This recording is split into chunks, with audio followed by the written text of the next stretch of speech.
போடுறது வெறும் 3 போலீஸ் எதிர்த்து இல்ல, இந்த அரசாங்கத்தை எதிர்த்து. கமால்ல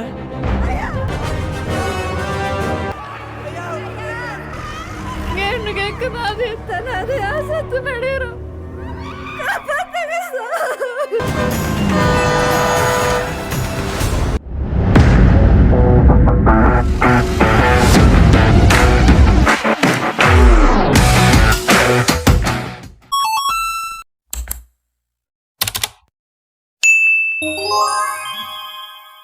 Halo Sobat Alur Cerita dimanapun berada, semoga kalian sehat selalu untuk menemani waktu santai kalian. Kali ini kita akan membahas sebuah film yang diangkat dari kisah nyata yang pernah terjadi di sebuah wilayah di India di mana kekejaman dilakukan oleh oknum aparat pada masa itu kepada masyarakat, khususnya masyarakat dari golongan kasta rendah.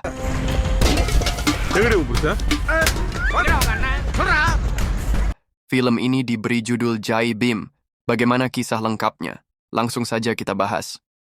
Di awal film diperlihatkan bagian depan sebuah rutan, di mana beberapa keluarga terlihat sedang menunggu sanak keluarganya yang dikabarkan akan bebas di hari itu. Ya sir இவங்கெல்லாம் கூட்டு போக யாரும் இல்லை. Namun terlihat kekecewaan di wajah beberapa keluarga yang berasal dari kasta rendah.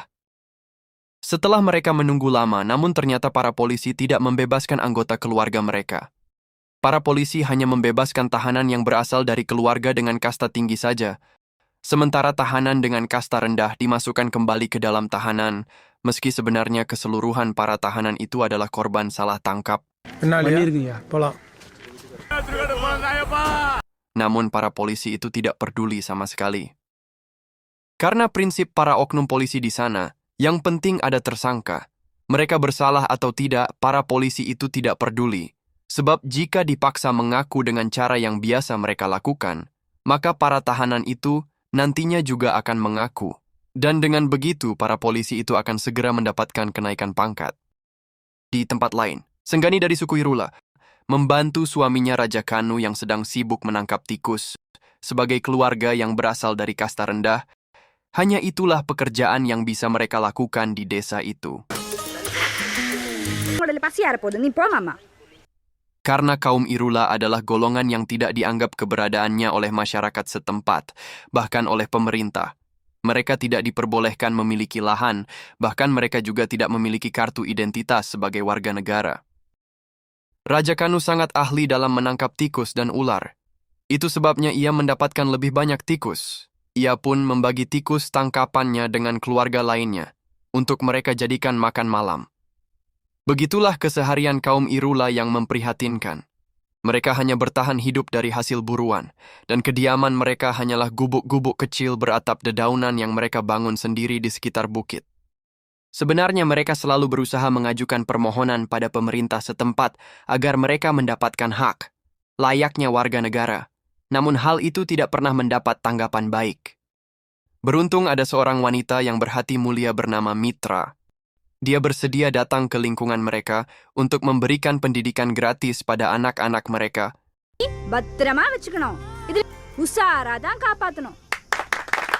Senggani yang memiliki kemampuan meracik obat herbal dari bermacam-macam dedaunan. Menjadi satu-satunya harapan mereka untuk mendapatkan kesembuhan jika ada salah satu anggota keluarga mereka yang sakit. Satu malam hujan turun sangat deras. Raja Kanu dan istrinya Senggani tidak bisa beristirahat dikarenakan kondisi rumah mereka yang tidak bisa bertahan dengan hujan yang begitu deras. Raja Kanu pun sangat sedih melihat Senggani yang tidak bisa tidur dikarenakan dinding rumah mereka yang hanyut.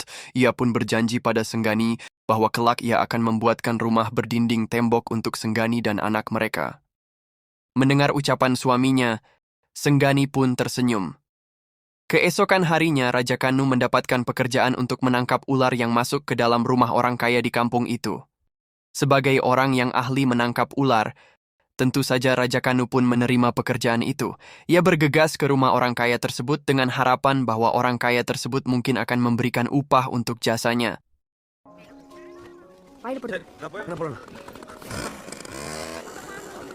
Raja Kanu pun tiba di rumah orang kaya tersebut. Ia pun langsung menuju kamar di mana sebelumnya pemilik rumah melihat kemunculan ular. Namun saat memasuki kamar, Raja Kanu tidak menemukan keberadaan ular. Ia justru melihat kotak perhiasan yang terbuka, karena memang ular itu masuk di saat si pemilik rumah sedang memakai perhiasan. Namun karena ada ular, ia tidak sempat menyimpan kembali perhiasannya. Raja Kanu sudah mencari di sekeliling kamar, tapi ia tidak menemukan ular tersebut. Hingga akhirnya ia mencari di sekeliling rumah dan menemukan ular tersebut di gudang penyimpanan beras.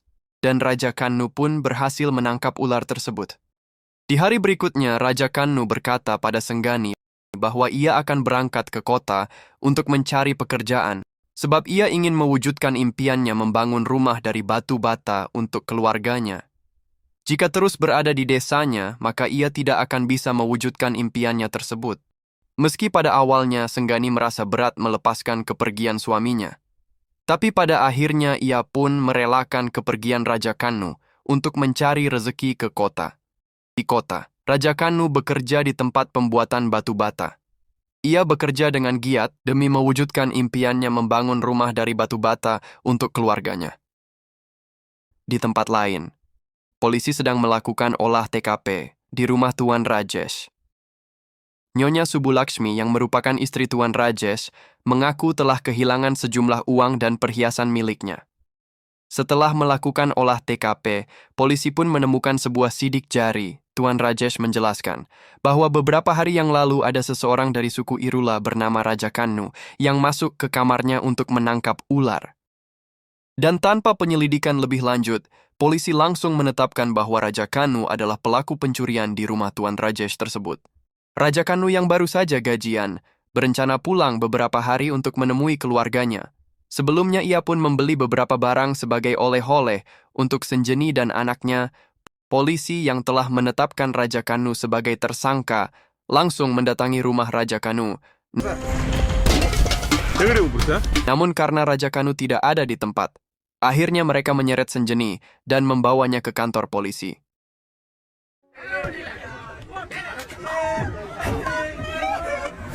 Sesampainya di kantor, para polisi menyiksa Senjeni Irutapa dan saudara Raja Kanu dan istrinya Pachayamal, dan tidak ketinggalan iparnya Mosakuti juga dipukuli oleh para polisi tersebut. Mereka tidak peduli, meskipun beberapa dari mereka adalah wanita, mereka juga tidak peduli pada Senjeni yang dalam kondisi hamil.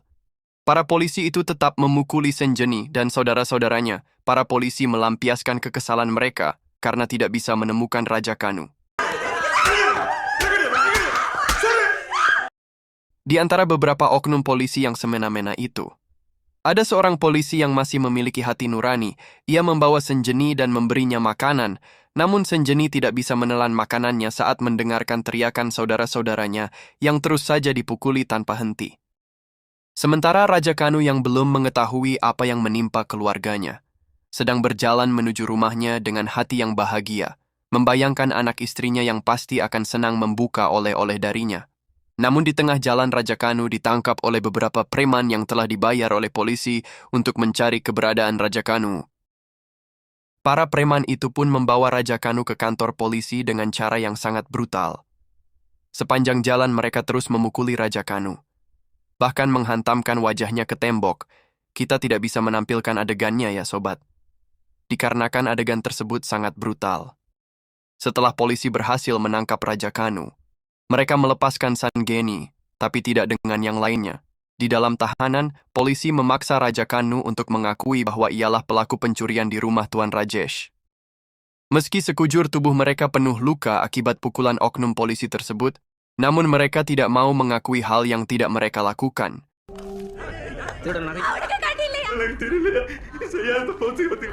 Karena merasa kesal, polisi bahkan sampai mengoleskan cabai pada luka di wajah Raja Kanu. Bahkan Pachayamal hampir saja dinodai oleh seorang oknum polisi. Beruntung ada polisi lain yang memergokinya dan menyuruh Pachayamal untuk pulang. Keesokan harinya Senjeni datang mengunjungi suaminya dan membawakan makanan. Namun begitu melihat kondisi Raja Kanu yang sudah babak belur dan dalam keadaan digantung dengan posisi terbalik, Senjeni pun histeris.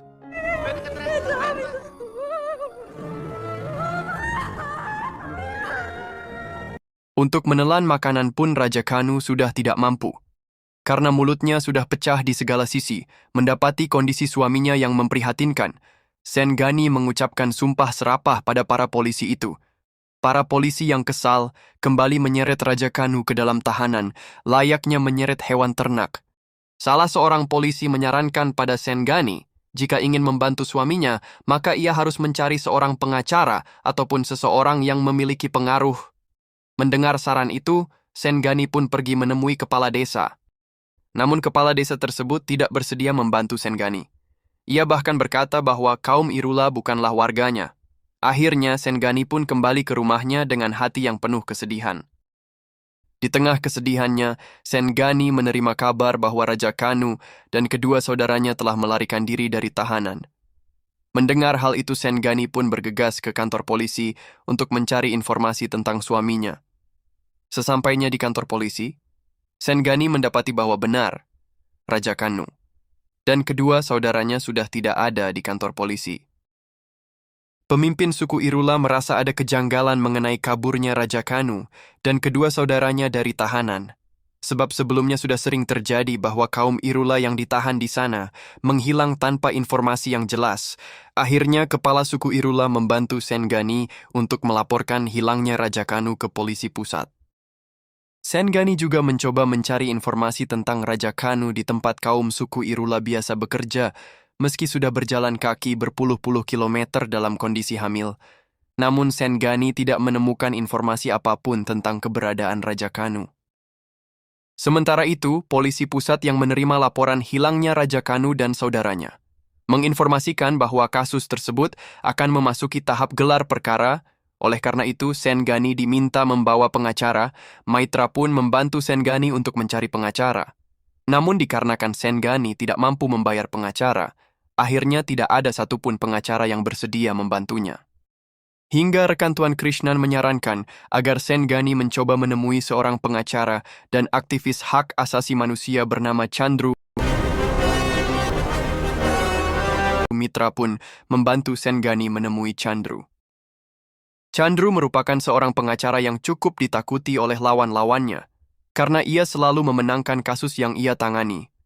Chandru juga merupakan aktivis HAM yang disegani, ia tidak pernah memandang orang berdasarkan kastanya.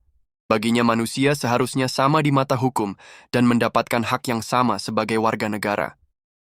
Chandru seringkali menemukan bahwa kaum Irula dan kasta rendah lainnya kerap dimanfaatkan dan dijadikan kambing hitam oleh orang-orang yang memiliki kekuasaan untuk kepentingan mereka. Oleh karena bagi Chandru, hak asasi sesuatu yang sangat penting untuk diperjuangkan, maka sudah ribuan orang dari kasta rendah yang ia bantu. Chandru tidak pernah memikirkan bayaran.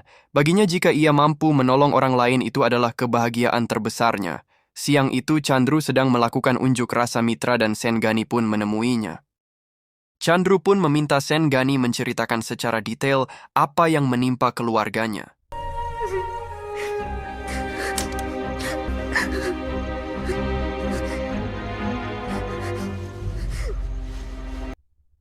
Selain dari keterangan Sengani, Mitra juga menambahkan hasil laporan penyelidikan polisi atas kasus dugaan kaburnya Raja Kanu dan saudaranya dari dalam tahanan.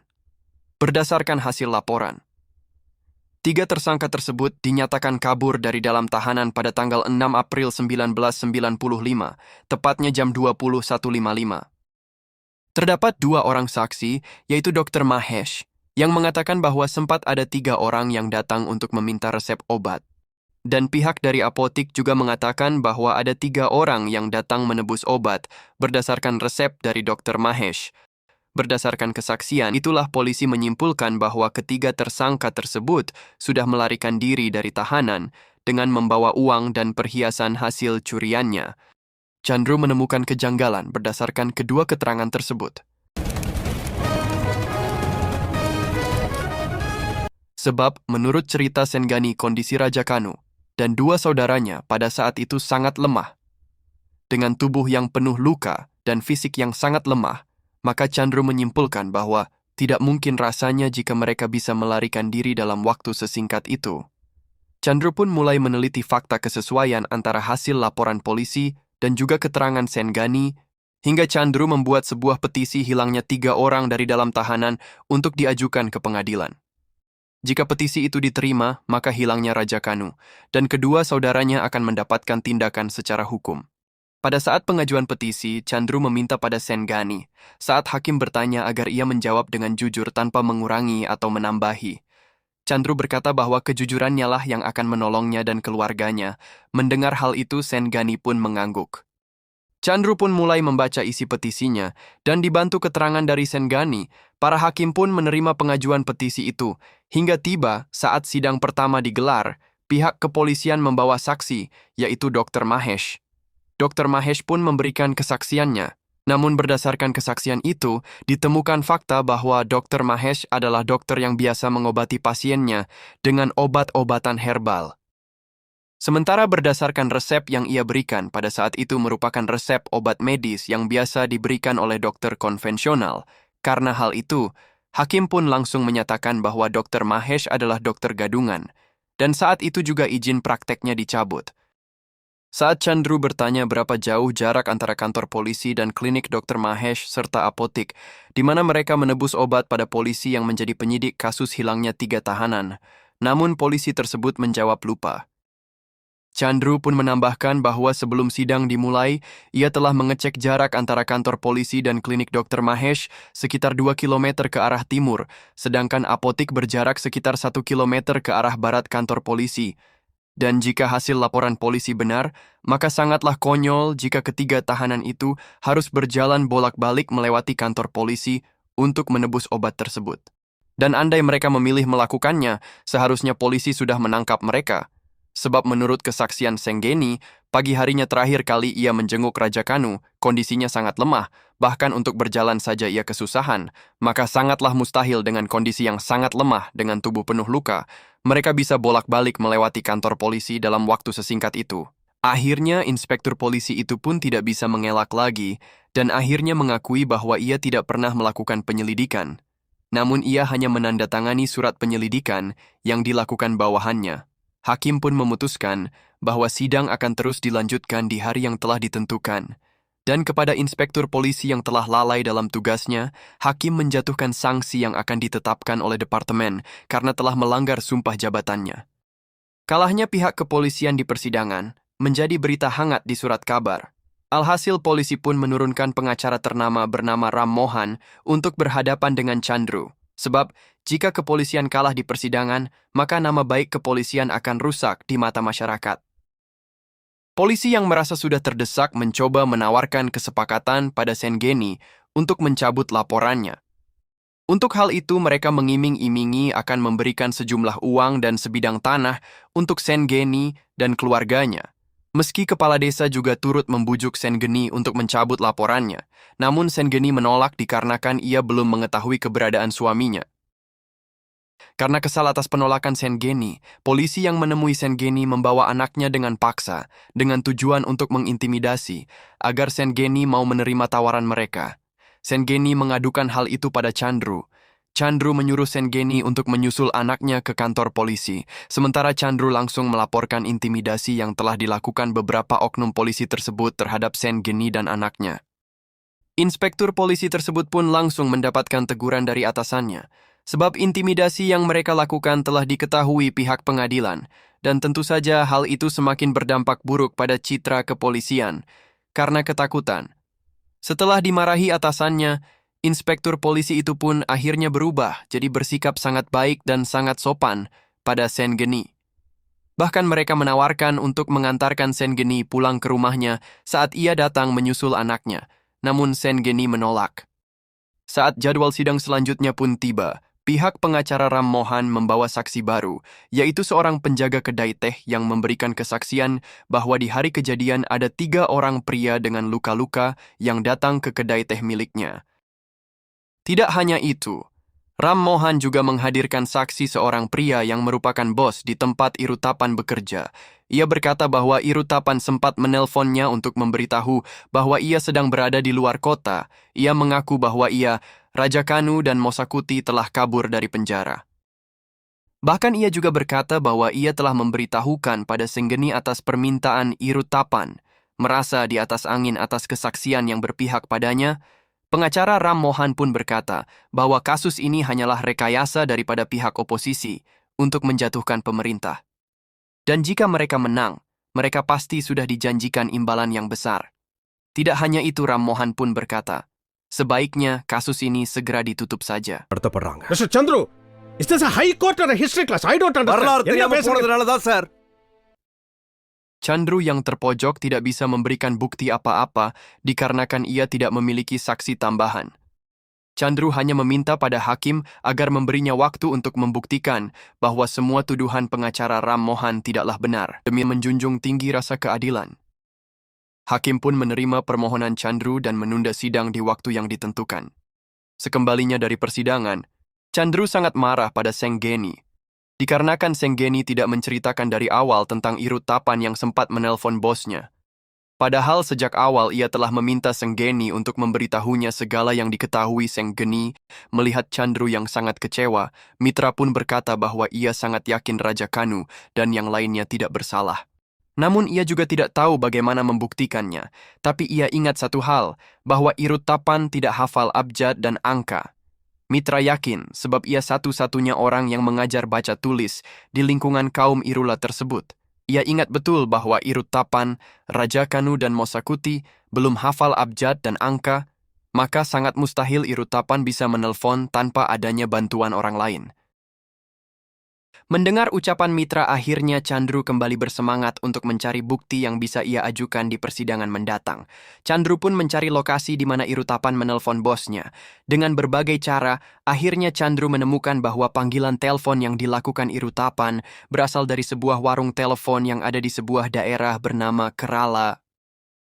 Lokasi itu sangatlah jauh dari perkotaan. Chandru pun berencana berangkat ke wilayah itu demi menemukan bukti-bukti tentang keberadaan Raja Kanu dan yang lainnya. Meski sedang hamil, Senggeni meminta untuk ikut mencari tahu keberadaan suaminya. Mitra juga turut menemani mereka, beserta anak Senggeni. Ternyata Kerala itu kawasan perbukitan. Mereka cukup kesulitan menemukan lokasi warung telepon tersebut.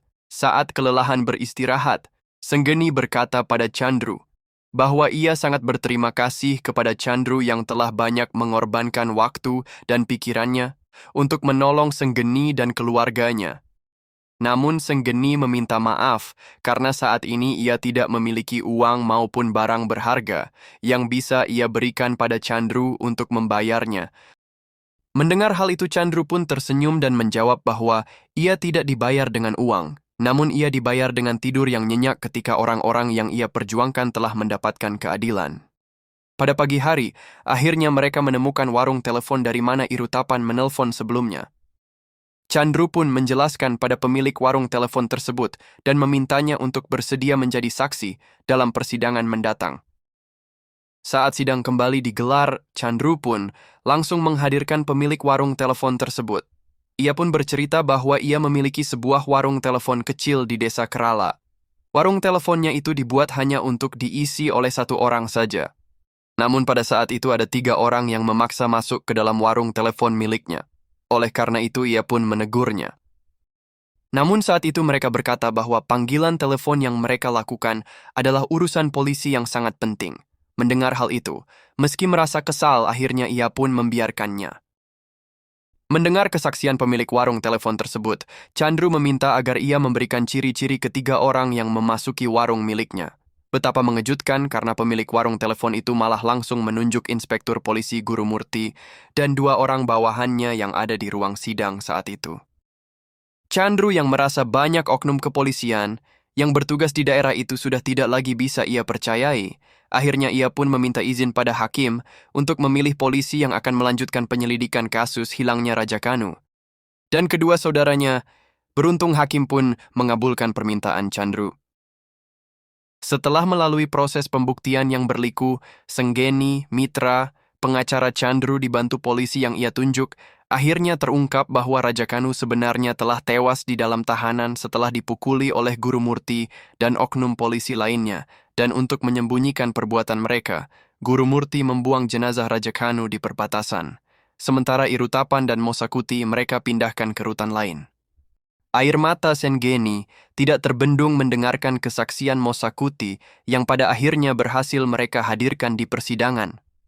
Mosakuti berkata, malam itu mereka bertiga dipukuli tanpa ampun oleh Guru Murti dan anak buahnya. Mereka memaksa agar Raja Kanu mengakui saja bahwa ia adalah pelaku pencurian di rumah Tuan Rajesh. Mereka menginjak bagian dada Raja Kanu hingga ia pingsan, lalu membangunkannya dengan menaburkan bubuk cabai ke bagian mata Raja Kanu dan Irutapan yang pingsan. Meski mendapatkan penyiksaan yang menyakitkan Raja Kanu, tetap tidak mau mengakui bahwa ia adalah pelaku pencurian itu. Dikarenakan Guru Murti berkali-kali menginjakkan kakinya di bagian dada Raja Kanu, tulang rusuk Raja Kanu pun patah, dan ia pun tewas malam itu juga. ரூபாய்க்காக குடும்பத்தோட கொத்தடிமையா வேலைக்கு போற செங்கேனிக்கு பல லட்ச ரூபா கொடுக்க Dokter forensik yang mengautopsi Raja Kanu pun membenarkan bahwa Raja Kanu tewas diakibatkan luka yang parah di bagian dada dan tulang rusuk yang patah. Dokter itu juga mengatakan ditemukan serbuk cabai di bagian mata korban. Sementara berdasarkan laporan inspektur polisi yang telah ditunjuk oleh Chandru untuk menyelidiki kasus pencurian di rumah Tuan Rajesh. Dan faktanya pencurian di rumah Tuan Rajesh adalah merupakan rekayasa Tuan Rajesh sendiri. Dialah yang telah mengambil uang dan perhiasan milik istrinya untuk urusan pribadinya. Dan ia sengaja mengkambing hitamkan Raja Kanu. Berdasarkan fakta di persidangan dan keterangan dari sejumlah saksi, hakim pun memutuskan bahwa Guru Murti dinyatakan terbukti bersalah karena telah melakukan tindakan ilegal yang mengakibatkan Raja Kanu tewas. Pengadilan juga menetapkan bahwa pemerintah akan memberikan kompensasi berupa sejumlah uang dan sebidang tanah pada Sengeni, Irutapan, dan Mosakuti. Selesai sidang, Chandru mendapati Sengeni yang menangis sambil memeluk putrinya.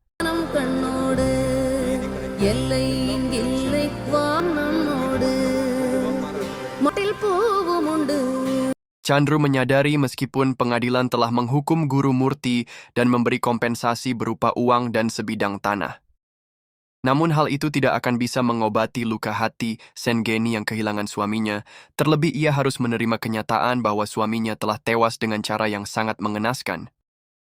Namun dari cerita ini kita bisa mengambil pelajaran ya sobat, untuk tidak pernah berputus asa akan pertolongan dari Tuhan. Karena di dunia ini masih banyak orang-orang yang berhati baik seperti pengacara Chandru dan Guru Mitra.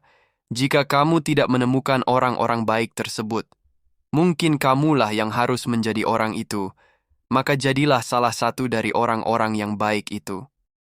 Oke sobat, sampai jumpa di konten kita selanjutnya. Jika ada kesalahan kata, mohon dimaafkan. Wassalamualaikum warahmatullahi wabarakatuh.